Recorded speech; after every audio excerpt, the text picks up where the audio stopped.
Mes chers internautes Halima, nuyu naa leen, c'est toujours un plaisir jàkkaarloo ak yéen. Alors nous sommes ici dans le cadre de la journée du 8 mars que l'on célèbre tey jii tey nag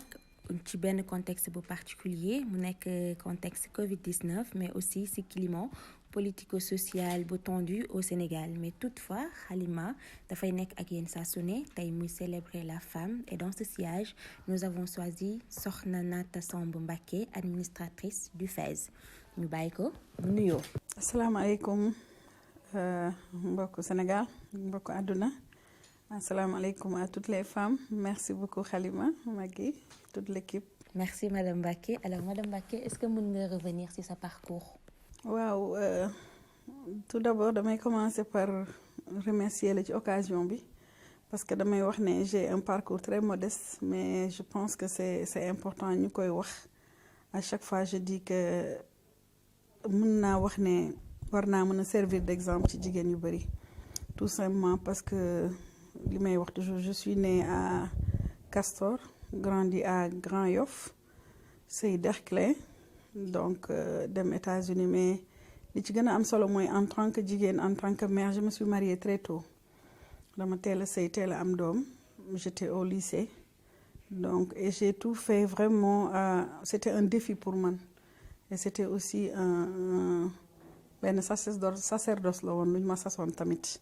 sama yaay nekkoon jigéen bu jàmbaar te musul jàng mais elle tenait à ce que ma yeggale sama jàng en tant que caatam parce que je suis dans une famille de 8 macha allah góor ñi ñu ci ñëpp jàng mais jigéen ñi peut-être seen jàng dafa teel a arrêté donc ma defoon loolu nag un défi ba tax na jàng naa ba am sama bac jàng naa dem ba université am licence en anglais ak spécialisation civilisation américaine jóge fa aussi dem def sama maîtrise bi ma paree sama maîtrise ci laa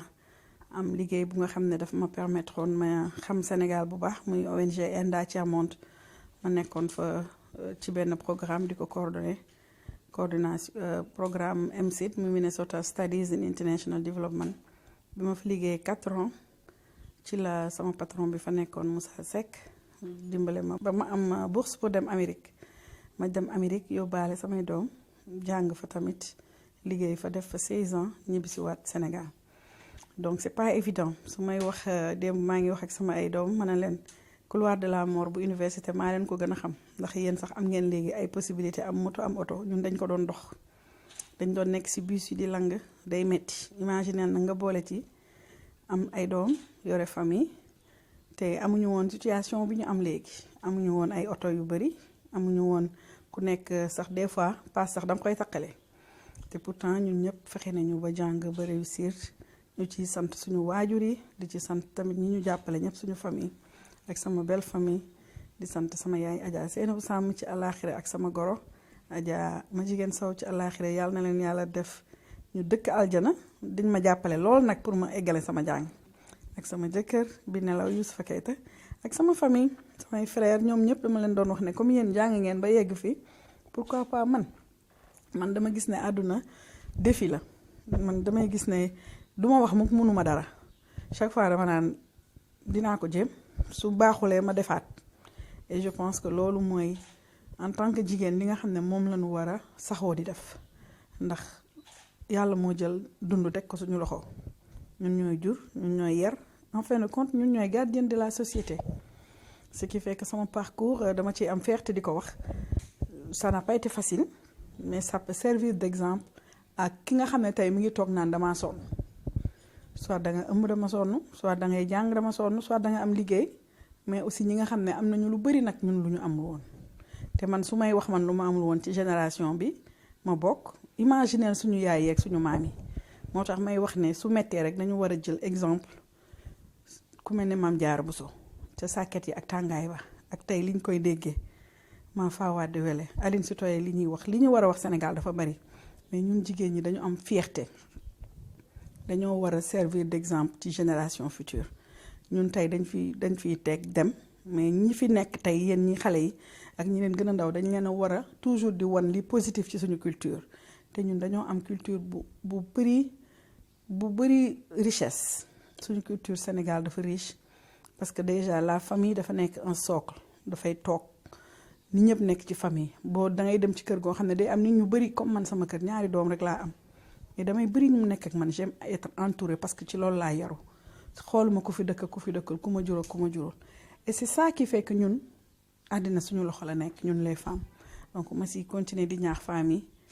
ñëpp femme boo gis muy dem rek exemple la parce que jaar na foo xam ne bu ko waxee ay njabootam wala keneen bu kooku demee bay découragé bu xoolee ci moom rek day daal di taxaw. ñoo ko déggandoo àdduna suñu loxo la nekk je pense que loolu ça résume tout alors madame Mbacké ñu fàttali ne que yaay administratrice bu FAISE nekk le fonds d'appui à l'investissement des Sénégalais de l'extérieur léegi FAISE concrètement lan lay def. waaw FAISE dafa nekk benn organisme bu nekk biir affaires étrangères ma ci profiter pour nuyu sama ministre des affaires étrangères madame Aïssata Tall Sall ak le secrétaire d'État Moïse Sarr ak ñëpp di ci sant aussi le président de la République bi ma dénk FAISE depuis 2013 donc le fonds d'appui à l'investissement des Sénégalais de l'extérieur mi ngi judd depuis 2008 vraiment amoon budget bu nga xam ne da ko taxoon a jóg mooy jàppale Sénégalais extérieurs yi nga xam ne dañoo bëgg ñibbisi comme ni ñu ko waxee mais comme fonds bi amul woon bariwul woon torop donc mën naa ne de 2008 ba 2012 ou 13 nit ñi xamuñu ko woon ba 2012 président nag bu mu ñëwee moom xam préoccupation diaspora xam li mu yéene diaspora ak li nga xam ne moom la bëgg mu daal di ne nag fonds bi dama koy jël redynamiser ko jël budget bi yokk ko lool jëlee ko ci 340 millions ba 3 milliards ba pare daal ne nañ ci dugal nag fonds boo xam ne dañuy jàppale jigéen ñi à l'extérieur parce que bu mu defee tour monde bi li may wax toujours dafa rencontrer ay jigéen yu jàmbaar mais ñenn ñi dañu am ay limites par rapport ak ressources yu ñu mën a am pour seen liggéey jigéen ñu bari dañu am ay salon ñi di def couture ñi di def commerce mais boo nekkee extérieur du yomb nga dem wuti ji financement donc pour man yàlla may ko vision boobu xarañte boobu mu ne nañ ci dugal fonds boobu nag tey jii mu ngi dox nekk fonds bu nga xam ne ça fait 4 ans financé nañ ci plus de presque 5000 femmes à l'extérieur dem ci 35 pays fii au niveau du Sénégal ñi ñu financé mat na presque 215 2013 ak léegi mais soo seetee FAISE bu mu existé ba léegi on est à presque 122 projets financés au Sénégal 522 projets ce qui fait que fonds d'appui bi mën na am financé wul ñëpp parce que extérieur léegi Sénégalais yi dañoo bëri demande bi dafa bëri mais am na yu mu def ak ñoo xam ne liggéey nañ ci tey créer ci emploi am ci liggéey ba mën a delluwaat wala ñu toog fii seen famille di ci liggéey donc je pense que FAISE instrument la boo xam ne bu am solo dans le gouvernement du Sénégal mais aussi nekk loo xam ne nii li ci président jublu sax xëy na yegguñ fa trop parce que lu mu gën a bëgg mooy sénégalais bu demandé ñu mën la jox benn te loolu day soxla ñu dem wuti fonds extérieur en plus de li ñu état bi di jox ñu ngi ciy dox mais aussi ak yeneen organisme yeneen yi nga xam ne ñu ngi fii pour jàppale nit ñi. ñu gis ne que Sénégal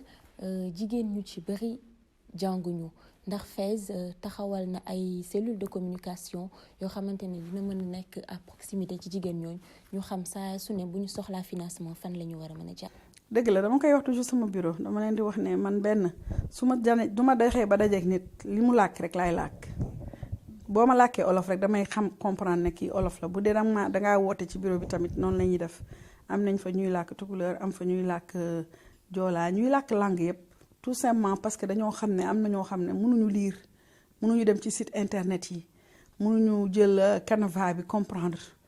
te en général sax nag jigéen ñu bari loolu daf ñuy dal ci loolu man su ma demee tukki voyage présidence ci boppam ci biir cérémonie la ma waxee ne ma bàyyil di laaj jigéen ñu bari ay études de projet yu compliqué il faut simplifier la demande et puis ngeen def benn système buy jàppale nit ñi ñu mën a def seen demande ci normal loolu daf ko wax c'était en Suisse ñëpp dégg ko et c'est important parce que jigéen ñu bari dañuy bëgg sax demander mais il faut ñu ñëw toog ak kenn mais bu ñu toogee li ñu njëkk a xam mooy man mënuma ci dara lan naka laay def ba am mais loolu du barrière am nañu staff bu doy bu leen mën a jàppale mais am na fi ay structures yoo xam ne dañuy dimbale nit ñi pour ñu bind seen projet donc am na ñoo xam ne dañuy dem ay chambre de commerce par exemple majorité des Sénégalais yuy bindalu projet dafa amoon foofu ay benn consortium bu doon def recherche étude ADPM ku fa dem jàppale la FONGIP feneen fu nit mën a dem am projet soo ñëwee même bu fekkee ne adapté wul au Canada dañ lay expliquer noo koy defee mais aussi jigéen ñi lu ci bëri dañoo simplifier vraiment seen demande ba nga xam ne day yomb donc il faut ñu xam ne dëkk bi ñu nekk du dëkk bu nga xam ne ñëpp a jàng il faut que ñu mettre en place ay structure bi ñu mettre en place ay mécanismes yu mën a dimbali nit ñi pour que ñoom ëllëg duñu wax ne dañ leen a bàyyi ci ginnaaw parce que nag suñu société du woon jógul woon pour nekk rek société bu ñëpp di làkk français xëy na dañ ñoo coloniser mais aussi léegi boo xoolee ak alphabétisation ak yu bëri ci jigéen ñi def ko da ngay gis jigéen boo xam ne man rencontré naa ay femmes yoo xam ne jànguñu tubaab daanaka mais bu ma toog ak ñoom ay gestionnaire lañu parce que je dis tout le temps que les femmes sont nées gestionnaires boo leen waxee su ma la joxee 1 million loo ciy def dañ lay daal di tegal léegi wax la ñaata lañ ciy am ak luñ ciy def. je pense que loolu c'est important je pense que war nañu xam ne si suñu langue yi dafa riche suñu culture dafa riche et que jom bi ak bëgg liggéey bi soo ci nekkee rek pour nga réussir dafay yomb. c'est vrai ñu gis ni que da nga am benn association bu ñu duppee FEMAD Femmes en Action pour le Développement FEMAD lan lay def exactement. FEMAD maa ngi ko créé en 2008 aux États-Unis mu nekkoon rek organisation bu ma doon jàppalee bu ñu defoon man ak sama ay xarit Amérique ñuy yónnee ay affaire di jàppale nit ñi Sénégal jusqu'à ce que ñu xam ne on peut faire plus que jàppale nit ñi ci ay dons. on a fait un grand réseau FEMAD est devenu je pense que jarul may yegg ci commencer ci historique bi parce que dama ciy jooy mais on est devenu un grand réseau international bu nga xam ne depuis 2010 man 2010 laa ko créé Sénégal donc bi ma ñibbisee 2013 la commencé gën a dox on est partout au Sénégal fépp fu nga xam ne jigéen nañ fa on est dans les villages nous sommes dans certaines villes vraiment on a des membres un peu partout au Sénégal te lépp lu ñu def mooy benn jàngal leen ku nekk la nga bëgg a def naka nga koy defee su dee am na lu ñu la jàppalee su dee yow da nga soxla dara te ñun mënuñu la ko jox ñu jàppalee la par ci xam-xam bi ak noo koy wutee su fekkee ne dangaa am benn souci de réseau parce que réseau mooy tax nit ki jaay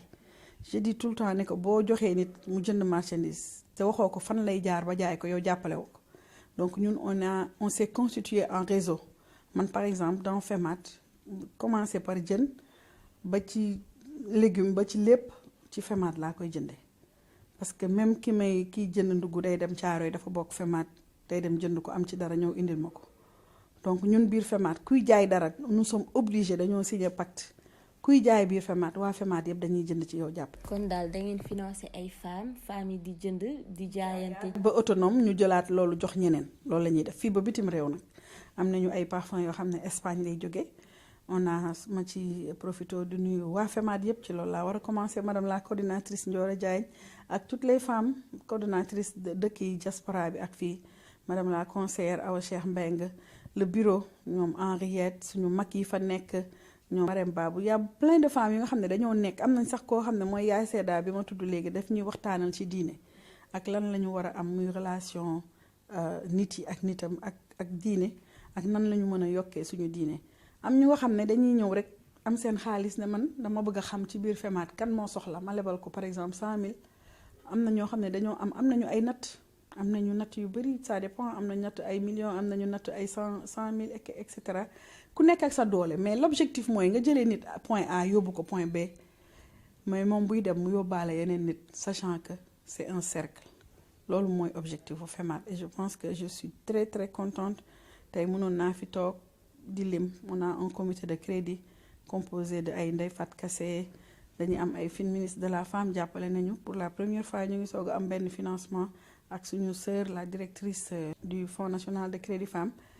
donc on a eu beaucoup de demandes yu ñu def dugal nañu ci DER dugal fu nekk c'est pour rek ñu xam ne dañoo nekk rek comme ñëpp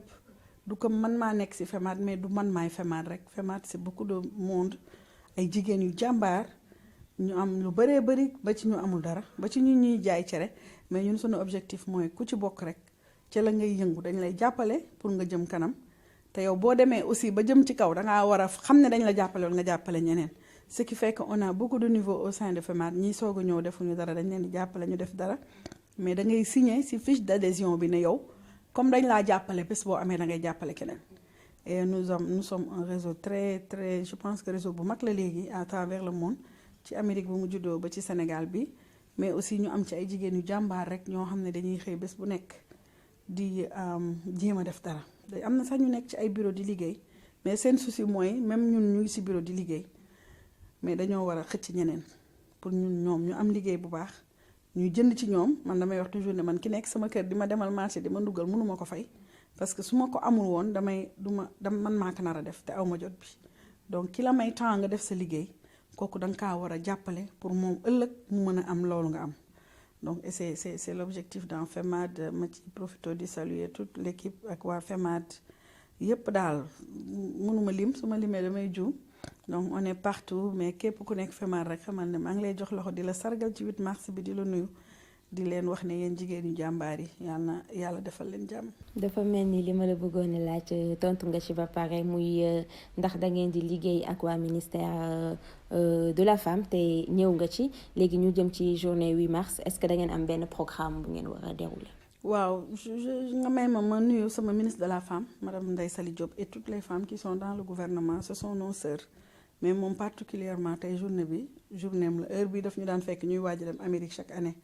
mais le contexte particulier bi mu am ren moo tax ñu nekk fi donc maa ngi koy sargal di ko ñaanal jàmm ndax jigéenu jàmbaar la moom tamit yàgg ci social yàgg ci jàppale ay jigéen donc bu ma jógee ci loolu may wax ne journée ren bi dafa am lu ko yàq xaw ma daal bu ren ak bu daaw sax laay wax parce que pandémie bi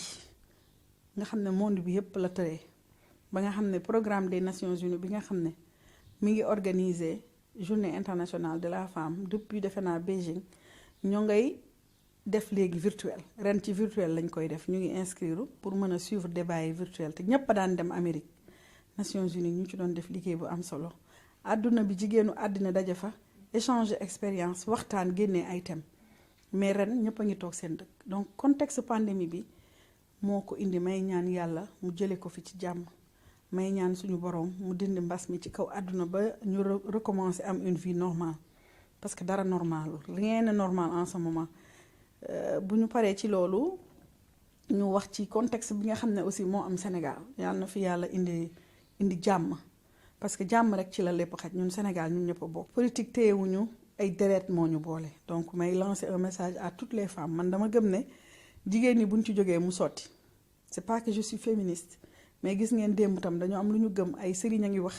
yàlla mu ngi ci def jàmm parce que ñun dañoo am suñu culture dañoo am kilifa ñun dañoo judd ci culture boo xam ne nit ki dafa am kilifa te kilifa mi ngi commencé ci sa famille say waajur mais aussi say waasu bu waa kër Sëñ Tuubaa waxee waa kër maam Alaaji Maalik Ñaseen ñëpp wax da ngay gis ne ku nekk day gis ne kii sama kilifa la naa ko def may ñaan yàlla ñëpp jëfe ko mais di lancer un grand message aux femmes parce que jigéen ñi bu ñu téyee seen doom waxtaan ak seeni doom yu góor ak yu jigéen toog ci kër gi ñéem a contrôler fu ñu nekk parce que damay gis ay xale yu nekk si biti doo comprendre da ngay xam ne kii xale bu tuuti la xamul sax li xew mais suñ ko téye woon du génn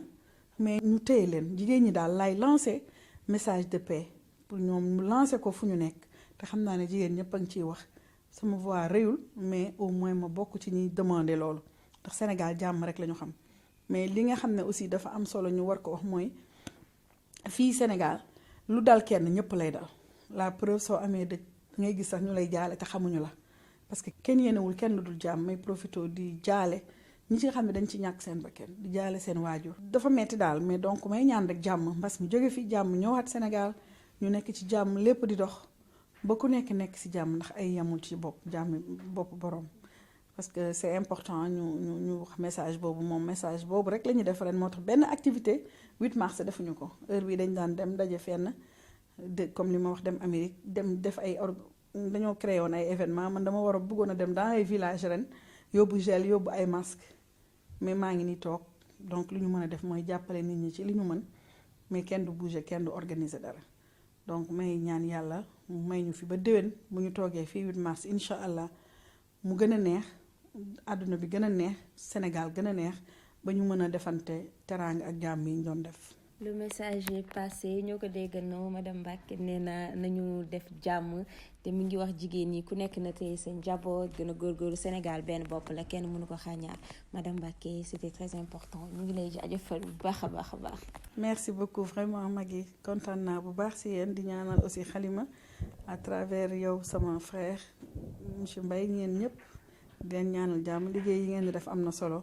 je pense que taskatu xibaar yi bu dul woon yéen lu bari du jàll donc yal na leen yàlla jàppale.